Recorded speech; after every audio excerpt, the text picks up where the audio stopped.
Good afternoon, good morning, good evening, no matter what time of day it is for you. I want to welcome you to this week's episode of the Chimney and Fireplace Success Network. Every week we produce these episodes so hopefully it can help people get new ideas, new processes, take things forward to implement in their businesses. And this week we have a special guest again, and his name is Tom Urban.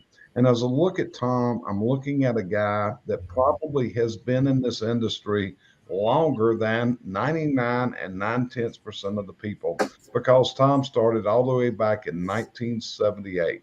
Tom is an innovator. Tom has been a trainer. He has spoke. You probably sat in his classes over the years.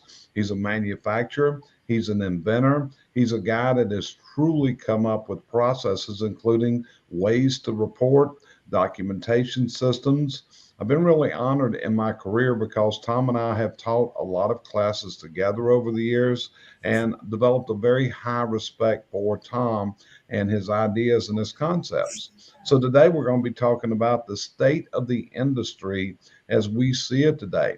So we're looking at Tom coming in with about 44 years of experience. I'm coming in with about 41 years of experience. So when you add those two together, that's over 80 years that we're going to be speaking to you today. And it's going to be probably like, if you're a younger guy, might be like sitting around the table and watching your grandfather and his buddies talk about the way things used to be. But what we're going to actually zero in is the way things are today and where we see we're heading to. So as we go into this, Brandy, what's your thoughts on today's episode? Well, I think it's an important topic. I think just documentation in general and just the way things have, I guess, been going in our industry, and getting away from the homeowner education and teaching the homeowner about their chimney and fireplace and why the problems exist and how to make it more usable. I think we've kind of gotten away from that and focus a lot on sales these days and push sales. And it's time we get back to what we're supposed to be here for, which is educating the homeowners so that they can have a happy fire that hopefully will not burn down their house. Right. And as we're talking, and I'm talking 44 years ago, Brandy, you were just a small child when Tom and I started doing this. No, I wasn't even born yet. Don't say that. I wasn't even born. Close, but I wasn't born yet. Okay. So that's what I mean. So we're going to be taking it back to a lot of history here. So Cheryl, what about you? What's your thoughts on today's episode we're getting ready to produce? I think we've lost the exactly what we need to be doing with a customer. We are sending them all to sales. We're not informing them what we need. The sharing of knowledge to me is much more important than the sale. If you've got the knowledge, the sale will come. And I think that's the issue that we're missing and some of the things that Tom may be wanting to talk about. Okie dokie. Well, let's play our background music and we'll get rocking and rolling. When we come back, our guest, Mr. Tom Urban, will be with us today.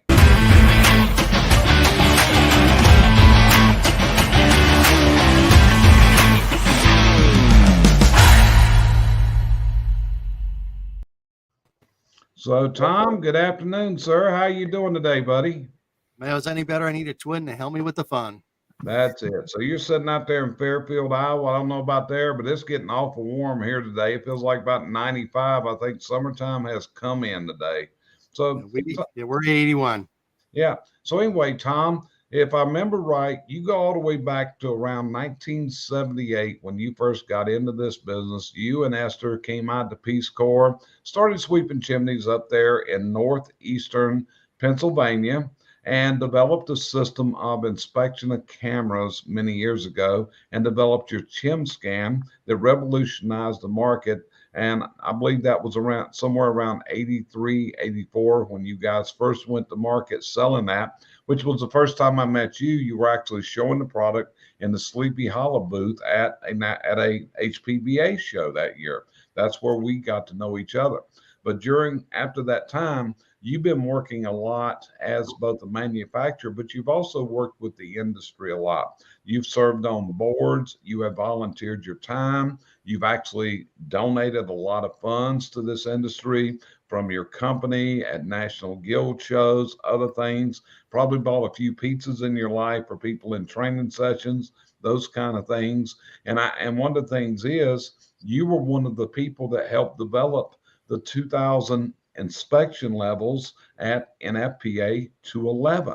As we go in today, we're going to talk about that because I think myself and Tom have some pretty strong feelings about the inspection levels, where they're at, and what they're being used for today. So hopefully, as you come into this today, it's going to help you a lot. So Tom, let's start this off. One of the things that you have developed is your documentation process and your language, which you have done extensive research, legal review of this, presented it out to the industry. So my first question is, why, when you were already successful in business, why did you decide to devote and invest into building this language system that you guys at Esteban have rolled out?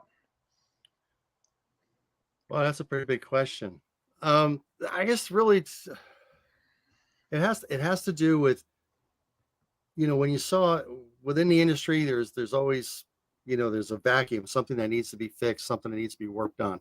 And we just kind of have the uncanny ability to look at that from time to time and go, yeah, they need this, or yeah, they need that. And again, we'll probably have to start out, Jerry, that when we were working at the last Advanced D&D back in 2005 or 2006, I realized by the reactions that the participants were having, they've been there for an entire week. Paul was with us. We were, did the reports, we put things together, and I noticed there was something that was just missing. And I had this really nasty feeling as soon as they walked out the door, they might try one or two of report styles like you were doing, and they're going to go, "Oh man, I just can't do this. This isn't going to work." And I think that's what the start was. And then I realized I looked at the way the annex was done, and granted, the annex isn't part of the code, but it was there for an example. And I realized that, I talked to Jim Brewer about it, and I said, "How did we get that?" And he goes, "Don't you remember we put these things up on the board and we wrote them?" I said, "Yeah." And he said, "I just took them off the board and put them in a page." And what I did from that was then I sequenced them. Otherwise, like there's times when you're talking about connector pipe or stovepipe, well, there'll be no questions like that if you're involved in working with masonry fireplaces. So I said, well, so I started to put them in different categories. I started working in trying to create a sequence. Not only, if you're talking about connector pipe, they go over here. If you're talking about hearth extensions and smoke chambers, they go over here. If you don't have a smoke chamber, then it was a prefabricated fireplace. So I began to break them up into sections so that when you're going to start to write copy, you're going to do the inspection. Who in the world wants to go look at, answer a question about connector pipe when you're in front of a masonry fireplace? It doesn't work. So everybody gets, "Oh, I can't do it. This doesn't work." In reality, that's all we needed to do is just reorganize them in such a manner to get it together. And it's so since that time, Jerry, since that we've done that, we've been working on different ways and techniques to go with it.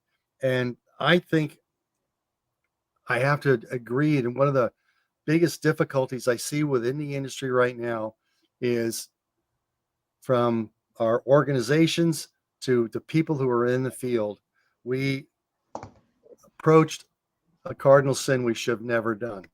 And that's we forgot the customer. Plain and simple. We forgot them. It's either about the sale, it's about this, or it's about this certification, about this. It's all about me, when in reality, we really need to be talking about the customer for the customer's sake. Cheryl, you're a Zig Ziglar associate.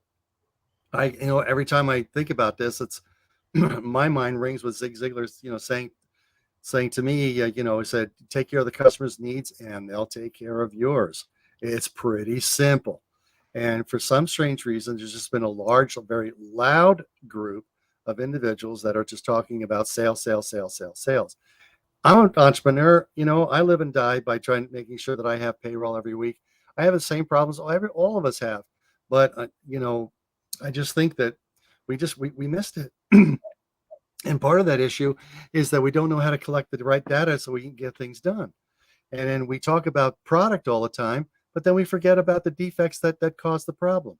So in essence, another basic sales technique, I think you call that correct me if I'm wrong, Cheryl, solution selling. In other words, if you tell the customer what the problem is, then the solution just kind of presents itself. So in essence, you're not selling the customer stainless steel. You're selling them comfort. You're selling them the security. You're selling them the ability to have the product in their home work as is intended. And I think that's, the simple answers to those would render, why people buy gas. Do they buy gas because they just can't wait to get a hold of gasoline, or do they want to travel? Do people buy, medications, just because they just want to take meds? No, they want to feel better. And the way the sales presentations and the sales things that I have seen in the past 5 or 10 years, I'm just very turned off, I guess is the best way I could explain it to you, because it never really represents how you're going to explain this to the customer. It's all about the sale. It's about the numbers, about how many you can roll over, how much commission sales that are being paid out. And that's all fine and dandy. But what about the customer? And I think the same thing goes with our organizations right now. What about the customer? So that's the reasons why I kept going what I was doing, Jerry, is because I realized that in other words, if people are going to be using my product out in the field to find and determine whether the chimney is able to vent the products of combustion, then I've got to come up with a systematic way of being able to approach it so that everybody and anybody can go out in the field, look like an expert, and do this in such an objective way that you can go across and show folks from the bottom of the chimney to the top of the chimney that you went through every part of it, so that they feel assured that that you thoroughly went through the whole thing. And that's just whether you want to do level 2 or level 2, or level 1 or level 2. It's, it really doesn't matter. So it does matter. I take that back. But it means that your approach to either one of them doesn't matter, as long as you go over the material that's in essence what we wrote in the level 1s and the level 2s. So, with that being said, Jerry, I think that's kind of where I've been at. There's some days I'd like to just, pitch this, but the reality, I want to see the industry grow. Look, there's something, this industry has lost something. And one of the things it's lost is its focal point on where we need to be. In between 1970 and 1917, 1970 and 2017, there have been over 80 million chimneys built in the United States. And I got that number from the National Realtors database. 80 million chimneys from 70 to 2017. What about the ones from beforehand? Which means this market, I think, is a little bit bigger than what we, maybe think it is, or what we feel that we want to tackle. But if that were the case, even if you took 50% of the chimneys out, or we just left it at 80 million, and we didn't even hit 1%. It's like, we haven't even touched it. We have not even touched it. So we need to have some type of a goal. If we want to have people in front of our fireplaces, we want people enjoying fireplaces, we want people enjoying alternative fuels, appliances, whether it's pellet stoves to inserts, wood stoves, gas appliances. We got to do something to up the ante. And it's, we have to come up, I think our organizations need to come up with programs that are like the Chimney Check program we had several years ago. That they need to be going out and explaining to the American public what we can do. I think that's real imperative. So that's my starter. Gotcha. Okay, so Brandy, as you listen to Tom just go through what he just said, what thoughts came to your mind during what he was just saying? Well, what happened to the D&D program? Because I've heard Jeremy talk about how that class changed his life. Like, he says that over and over again. And I'm like, well, I would like to take this class that was so life-changing, but I don't even think it exists anymore, does it?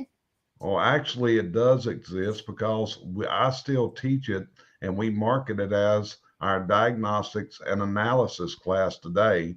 So, if we go back to the history, Brandy, we started teaching that D&D at CSI around 1993, 1994. And I traveled all over the United States teaching that course. And Cheryl can probably remember when I would go every weekend, I was somewhere teaching that particular class. And it did radically change people's outlook, because we talked about things about chimneys, Tom, that people didn't realize. I mean, realistically, it opened their eyes up. And it kind of got down as we went through the years of teaching that it became myself and Ken Robinson from Memphis, Tennessee, and Tom, and we traveled around the country teaching this class. It's like I've been everywhere teaching that class, but it is still taught today. It is our diagnostics and analysis class. Is what I teach. In fact, I'm done. I just did it 2 weeks ago and still have requests for it, so it still is there. And actually, a couple of years ago, I presented it for Jeremy and your crew, and I called it, which was transforming your DNA. And he'll talk about the DNA class a lot of times, but it's still that same basic diagnosis and documentation. But what we were teaching people was the language to use. And we taught people how to do this using a Word document, and where you would go into it and we would do what was called a narrative report. And it's still to this day, I will put the narrative chimney report up against any software that anybody can come up with. Tom, would you agree with what I'm saying? Yes, I do. It's easier. There's a lot of It problems is. dealing with that, but go ahead, Jerry. I'll share. Right, because what we would do is we would gear that report to that particular customer's needs. And it wasn't just about the safety. We were also impressing people about the performance, about the smoke's got to go up, and the maintenance of the chimney, and the importance of the flue liner, in that the acids did not attack the fragile chimney casing. And we used all kinds of government studies and different things from CPSC, and we went basically through the history of it. But that's what happened to it, Brandy. But again, Tom, as we went through this, we actually started looking for software solutions, which became one of your big challenges, which is with the variety of chimneys, and just like you said, the variety of installations, making a software program that you can vary to that customer's needs. That's a pretty difficult task. I think you said a while ago you had 16 different types of installations that your software reports on. Would that be correct? Yeah, we do have 16, and Jerry, they're set up to be, fillable PDF to, using a number 2 Ticonderoga on a clipboard. And the reason I did that, it's kind of interesting. There's a couple big dynamics that a lot of folks in this industry may or may not be aware of it. We talk to people, all over the United States, thousands of customers. But what the interesting part about is when you ask them about how they're documenting this stuff, they're still using the Copperfield form. Yeah. And it's like, and everybody's talking about, well, we're on Service Titan and we're doing this, that, and what, and it's like, there's nothing wrong with either format. It's just do the format. It's just, so case in point. So now there's hundreds of thousands of those forms being sold every year. People are still using them through the receipts, and they're going through it, and they pick and choose the things they want, but so they don't have a real clear checklist of what they need to go through on the installations they have. So there's a couple of things that you said. I'm going to try to address them accordingly. We were looking for something as a software program to come on to go with this, and I've done, I built a program using Excel and VBA, and click this, do this, and all that yes no's, and they all work. That's when Microsoft would work, and then of course Microsoft would not work, and you'd have to redo some things. The latest phase that goes out with this is I did talk with a gentleman. He's your customer of mine. He's also a customer of mine also, and he's working on a relational database. And one of the things he brought, we kind of came to that point of like, there's a catch in it. When you do a narrative report, Jerry, you have the ability to put this in a phase in a way that you can make it, you believe that the customer will be able to understand it. Photocopy, and you're design it in such a way that you're beginning with your opener. Thank you very much. You go through some of the basic, I should say, the defects that you find that you require, you think worth noting, and you finally finish up with some type of a summary that usually ends up with some type of corrective action that needs to be done. Here's the interesting part, and I had this really very intense conversation with this gentleman, and he said, I've got your stuff, and I've got it loaded into my program, and he goes, I'm doing it, but there's like this hiccup, and the problem of it is when you put information into a database, you have to do all of the data. And there's times, not to say it's you're deleting things, but there's times in the way that you want to format it that when you have all the information in front of you, you end up with this 20 or 25 page report. And the question renders itself, am I helping the customer, or am I helping him, just totally confusing him that he has no idea what I'm talking about? And that's the real key that I've seen with people who are doing it in relational databases. They're great. Don't get me wrong. I have no qualms with what relational databases do. I know the time and the effort and dollars that are spent working with them, but there's this little hiccup. And I kind of thought about it a little bit. And I said, well, what if we just had like a basic checklist that could just be almost like an eraser board or something? In other words, you just laminate this thing and you just use a grease pen or whatever, you just go through it. Then when you look at it, now you could put and structure the information into the customer in a way that he could render it within a 3 to 4 page application. You still have all the documentation from the checklist. You did not miss anything, and that's and a real simple way to do that is you could do this on a piece of paper if you wanted to, or a fillable PDF, whichever way you want to do it. I just lay a paper down, I take my phone, go click. It is now it's a JPEG. I could attach that to the file later on. I have all the data that I need that would require of me as a professional doing a level 1 and level 2. But then what I want to show the customer, that's the thing, is, though, I want to put that presentation. So how do I do, I've watched you and Cheryl go through years, doing your Cheryl would get the photos, all lined up in the categories for you. And then you would look at it and you'd pick the photo and go back and forth, and they were ready to go. Well, today, if you get your formatting done right on the way you take your photos, plus the interior from the chim scans, then you have that everything is all lined out for you, so you can pick and choose and render a report that's necessary.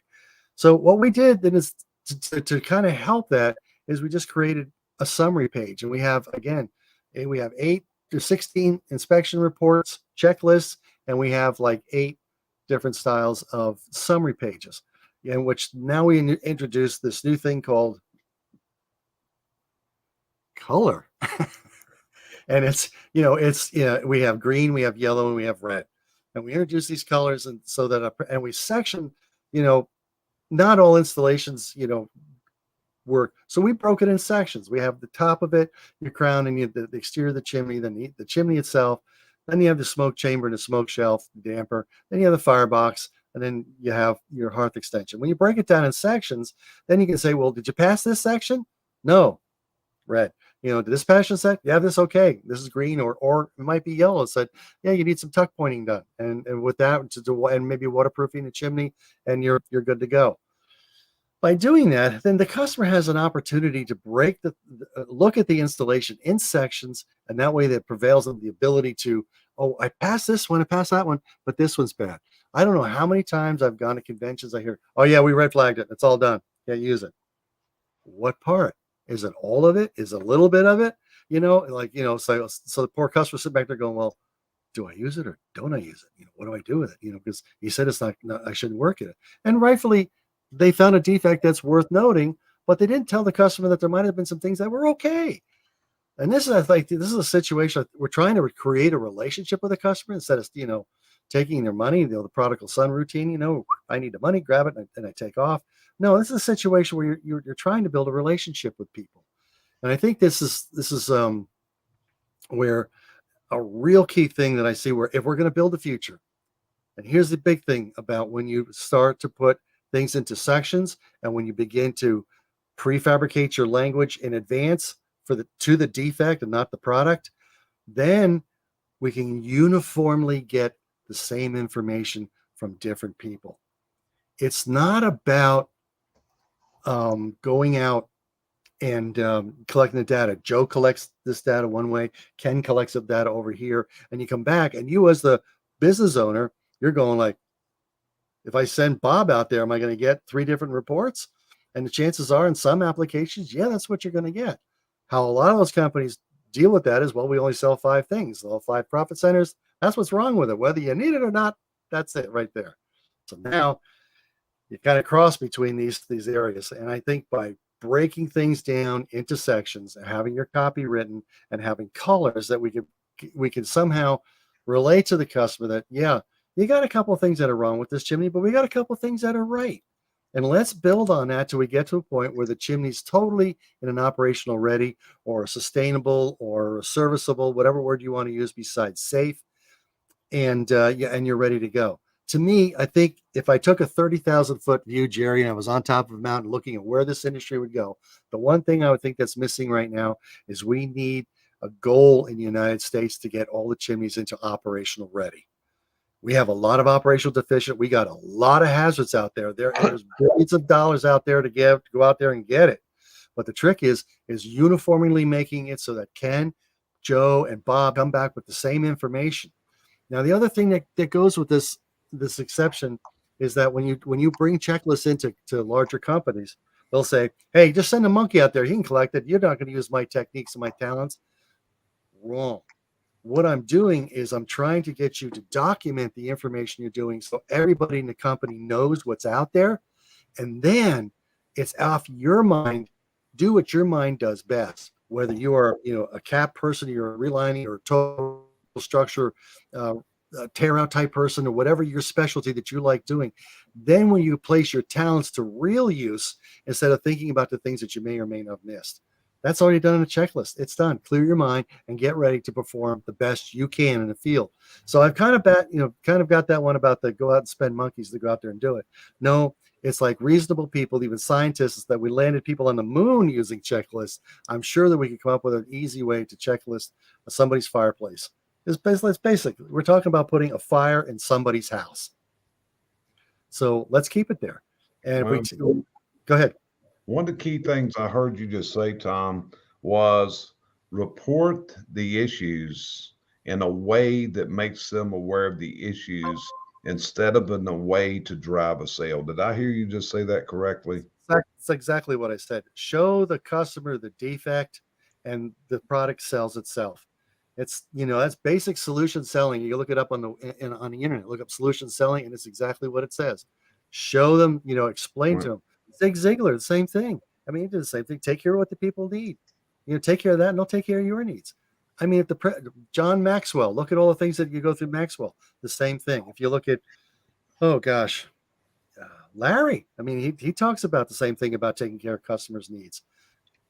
They go on. And when I look at the clientele or the people that have gone through Maxwell's, Ziegler's, Larry Winget to the others, you've got a tremendous amount of. I just found out my camera focus.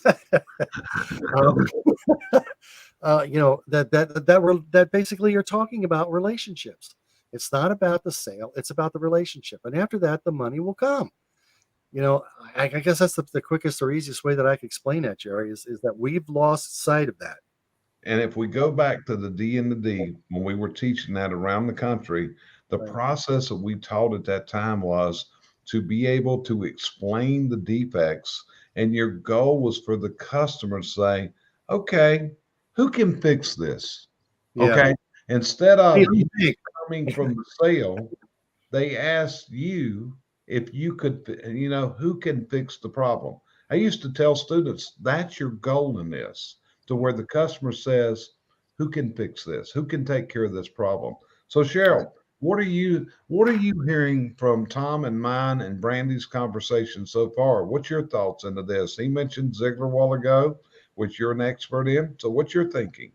And he's completely right with Ziegler. I mean, in the beginning, when he sold his pans, he didn't sell the metal pans.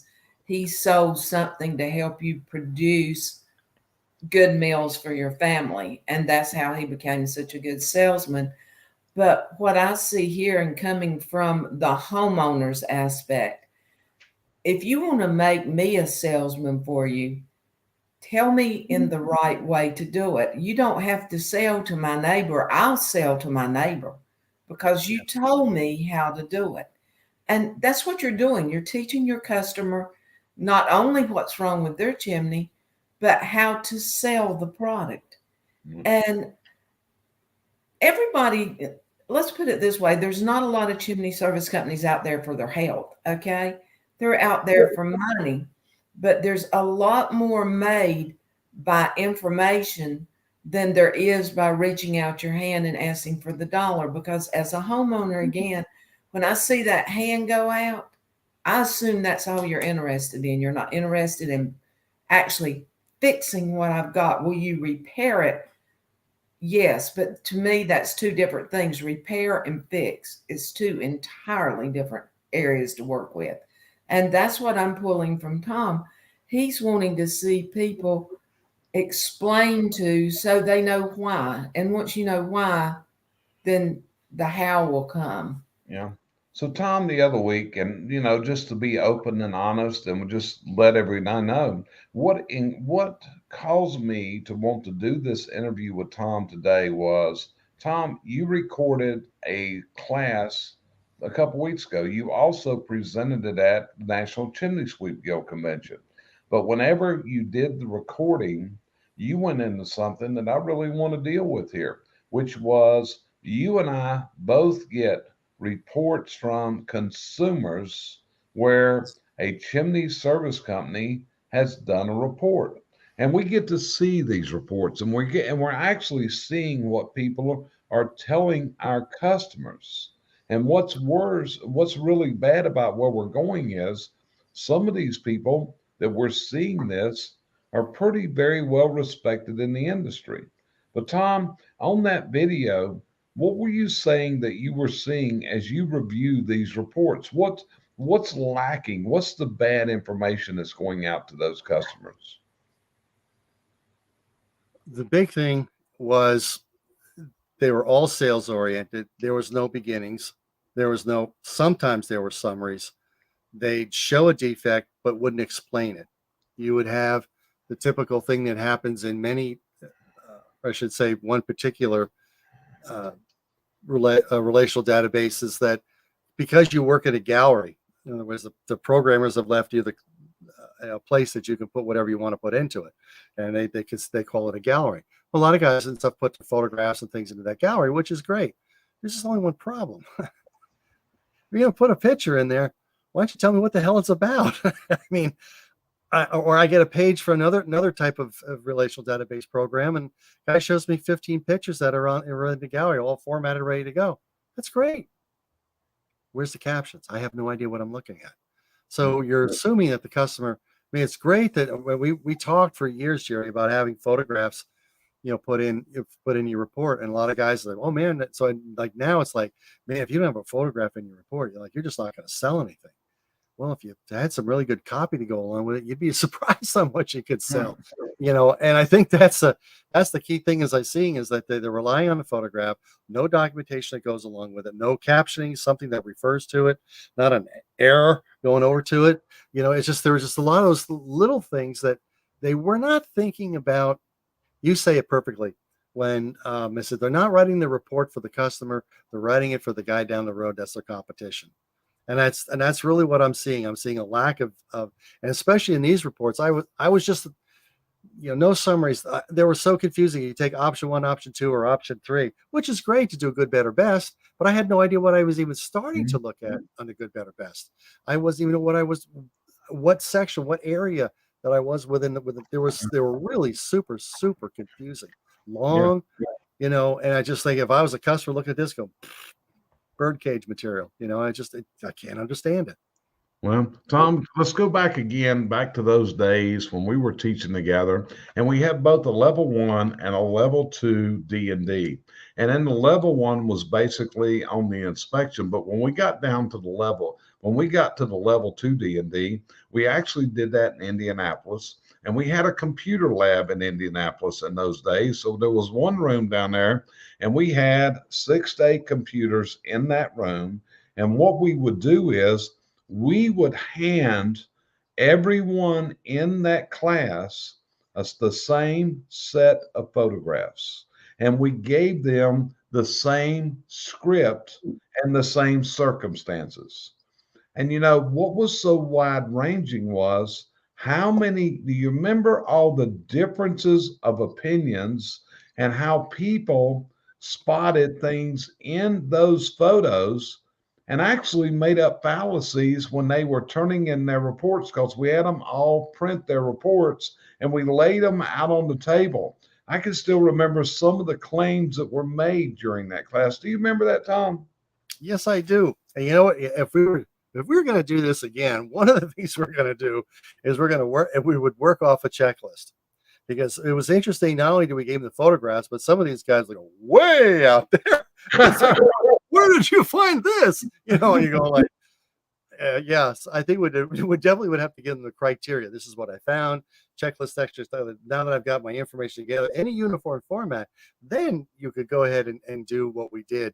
You know, and then that would hopefully stop some of those exaggerated claims that we heard. Yeah, and it was yeah, it was really unreal to see the opinions that got offered from the exact same documentation and the exact same instructions that we gave out in that class. Yeah. So, Brandy, as you're hearing us talking right now of a time when you were much younger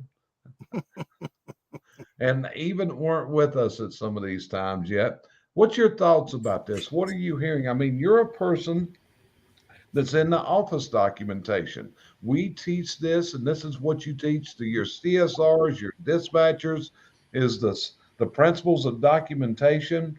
You are a consultant on a major software at this point. These different things that go on. What's your thoughts as you're hearing Tom talk?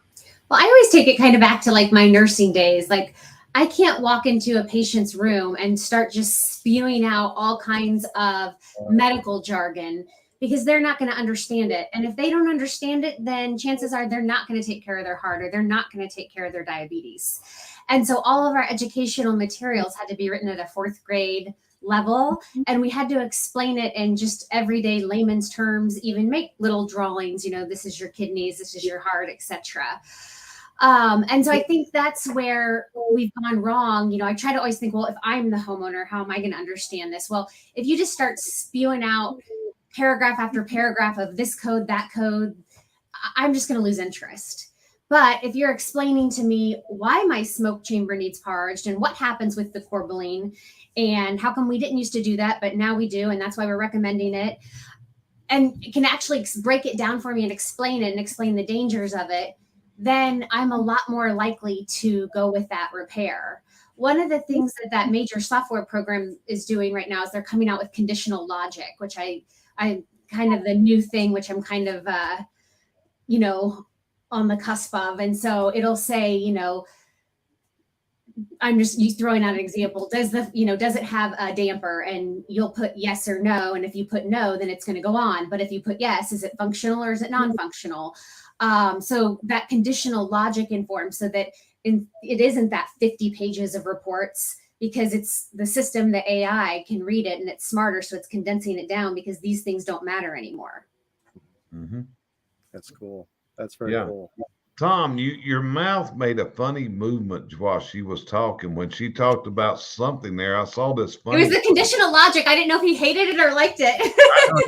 I understand what the conditional logic is, and that's exactly what it does. It goes through and it filters out the things that are not necessary and condenses it into something you can use. That's unfortunate, since they don't have that now. The sweeps are putting all this information in. Then you see everything, whether you want to see it or not. It's out there in plain view, and you got to, well, I've got to do something now. Next thing you know, well, I got the thing done. How many pages you got? 23. When, oh my gosh, you know, who's going to read it? And that's really great language. There's two things, I guess, that when you're working with either with the computers, but I just lost train of thought of what the two of them were now. One of the things that I began to realize when you're talking about, when you're talking about CSRs, well, come around to that and we'll segue to it, and we'll do pinwheel later.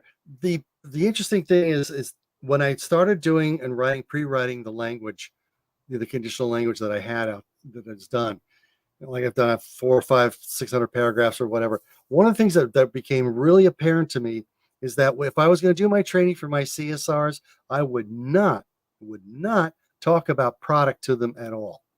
What I would tell them is, what I would show them is, these are the defects you will find in this style of installation. And the reason why is because the language that the CSR uses or is capable, in other words, of pulling it down and having it in front of them. But then if the sweep or the technician's out in the field and he's talking to the customer, I'm hoping he's working off that same pre-written language. Because if he is, then all of a sudden the homeowner is like, I really like Bob, but I really don't trust Bob, and I'm really confused about this. Let me go back. I want to call the office in which we've told them to. You're more than that happy to please, Phil, give us a call. You have any questions whatsoever, please call us back.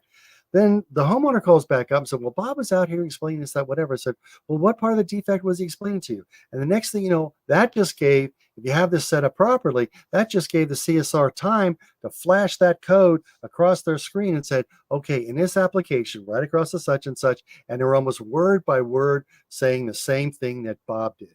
What do you think your customer's going to think? Gosh, these guys really must know what they're talking about. I didn't get 2 different answers. I didn't get 3 different answers. I didn't get a purview of some other persuasion about it. No, I got the same thing back and forth. They're really, really.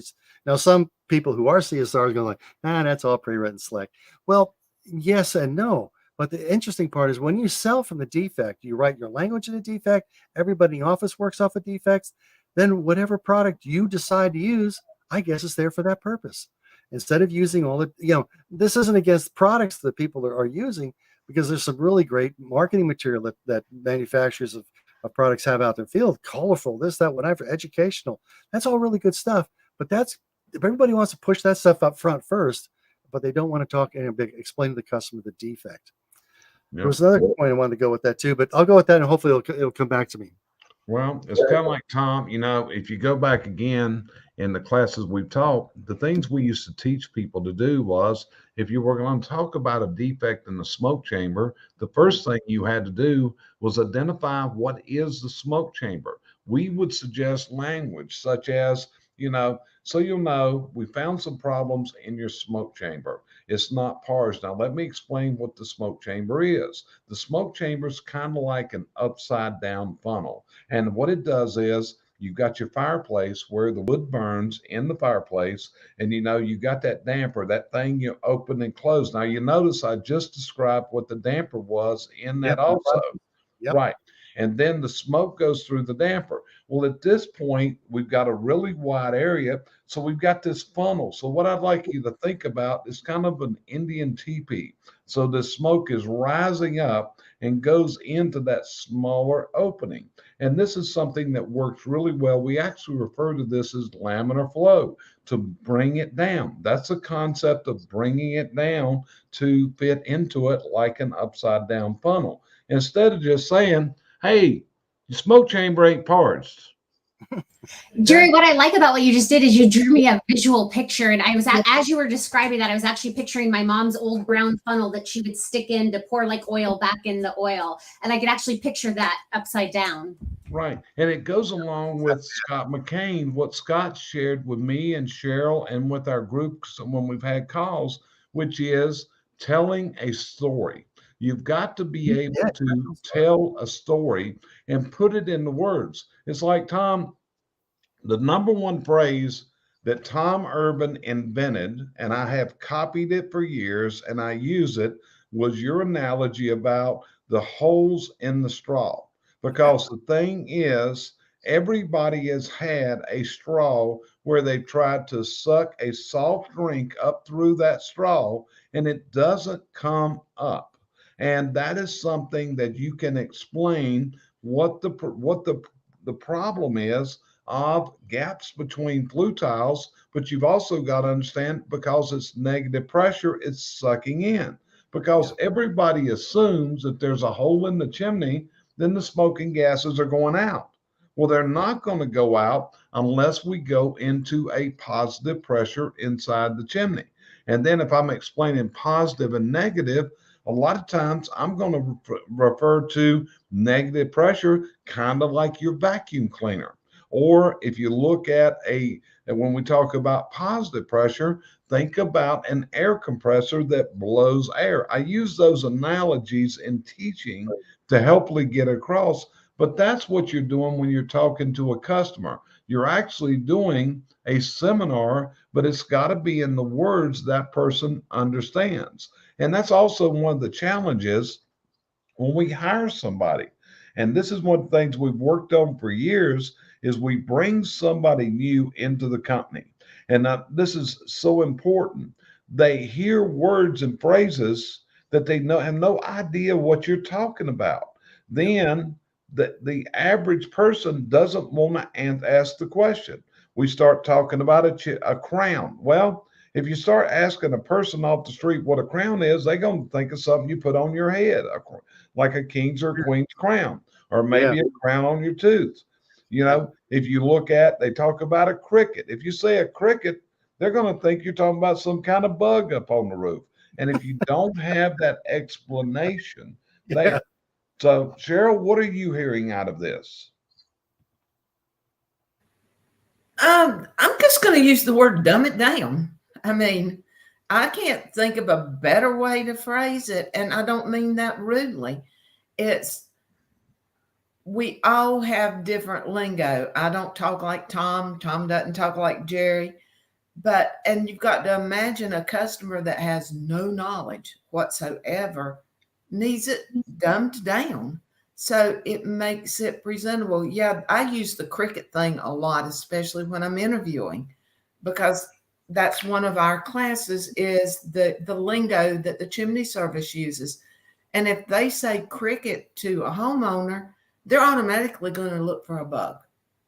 So we are pushing too hard in places we don't need to.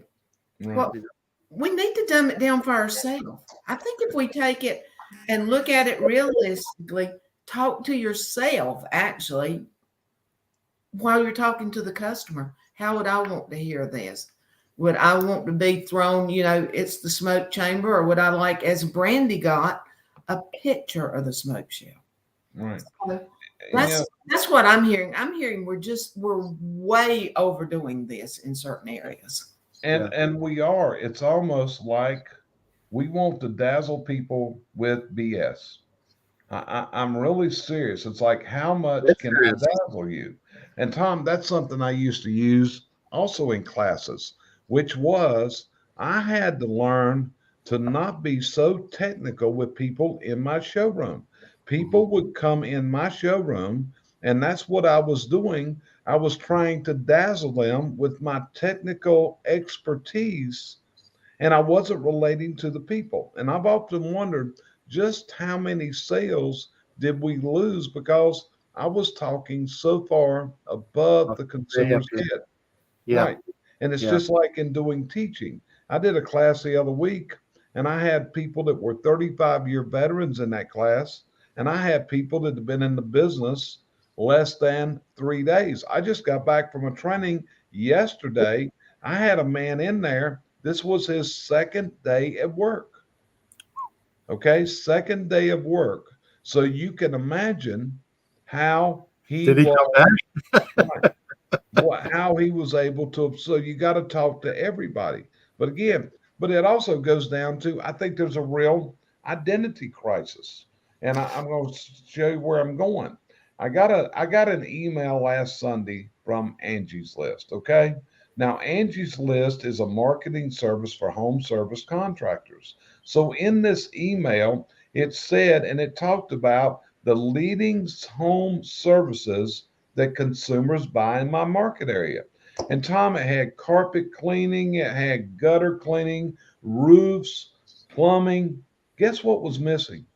Chimneys, fireplace. There was nothing on there about the chimney and the fireplace. And this is pointing out where many consumers are not recognizing the value of what we provide. And sometimes I wonder, is it because we're not explaining what we do to the level that we should?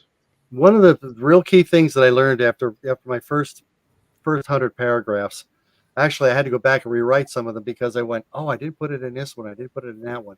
I learned a little technique, and pretty much it goes back what Brandy was talking about and what you're talking about and what Cheryl's talking about. If I'm going to put together a paragraph, the first thing I have to do is I have to tell them where the location is within the structure. That's the first thing. The second thing I have to do is the consequences of what happens if you continue to use it in that application.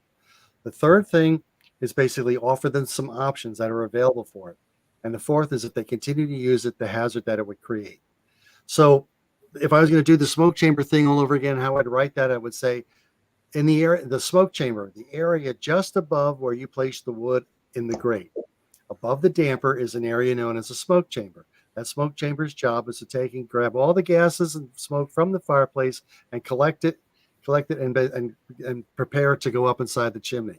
And that transition piece or whatever I need to talk about in that thing. But that's kind of the same thing I do is I try to create that mental picture. Without fail, most of the times if I follow, which I got whatever many paragraphs I have, they follow that format as I locate it and I put it in language they know. It's like a hearth extension. Hearth extension is the place where you put the logs on the before you put them in the fire, or a place you put the ash bucket.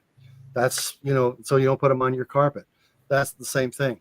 The other thing that I was going to mention earlier about it, this industry has to somehow also get to the point there isn't a scarcity of work out there.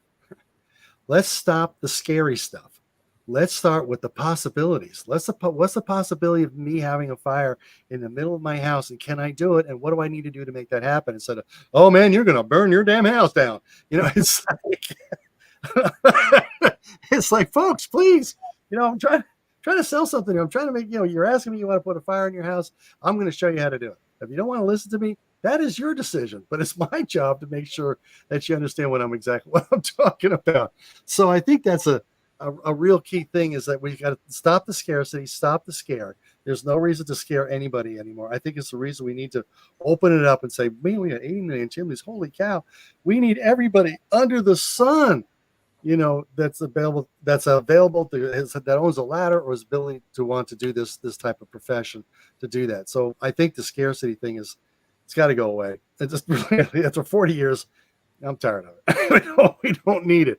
There's so many other things that we can do. So yeah, that one, the scarcity, and explaining on how you write the language. And that's why I think it's so critical.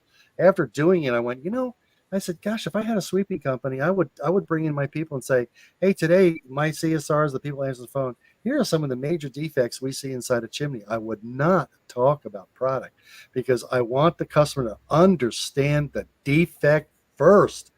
Once they understand that you told them this is what it is, if they go back and verify it at the office and they get the same answer, then it's a really, really good chance that they're going to they're going to act, and hopefully that's something that works out to the benefit of the homeowner and for the service company. So that's all I have to say about that. Okay, Forrest. So, Cheryl, is there anything else you would add into today's, or any questions you would ask Tom? The main thing I would add is, just when you're going into a home, go in as if you were going into your mother's home. Yeah. And explain it that way. Even though your mother's, if somebody's going to have to pay for it, you are. So yeah. explain it as if it was your mother's home. And I think you'll start seeing a lot more sales. I do. I think if you just, be objective. I think that's what people are asking for. They jump right for the sale immediately. You got to get this liner in, you're going to burn your house down. And it's like, okay, the liner shot, the cap's good. The flashing's okay. Maybe we need a waterproofing treatment, and basically the firebox is the right size. We get the right size liner in. We can make this work, instead of, you're going to burn your house down, or I'm going to red flag it. Yeah. Why, yeah. Okay, so Brandy, what about you? Anything else you want to add in today before we end today's episode? It just made me think about how I always tell the customer, well, this is really good news. You only need a crown seal, not a crown pour. This is really good news. The other one's way more expensive. No, I think people can tell when you're just trying to make a sale and you're trying to BS them versus educating them. And I have to be educated before I buy. I don't want to buy something that I'm not understanding, especially as expensive as chimneys and fireplaces can be. Exactly. Yeah. We're not talking about $1.51. We're talking $15,000. Yeah. It's a different road out there. That's it. So anyway, Tom, appreciate you being on today, my friend. You're a guy that has been around for a lot of years. I don't know many people have put more into this industry, put into more ideas, innovation, other things than you have, buddy. So you've done a super job. So appreciate you being on today. And if you've been listening to us, say it again. Have me. Okay. So if you're listening to us, we hope that this time has been of value to you. Feel free to share this with on your social media if you feel so inclined. Help get the word out. Because our whole purpose here is to share processes, share procedures that you can implement in your business to help take your business to the one that you dream of. So appreciate you joining us today, and we'll see you next week on the next episode of the Chimney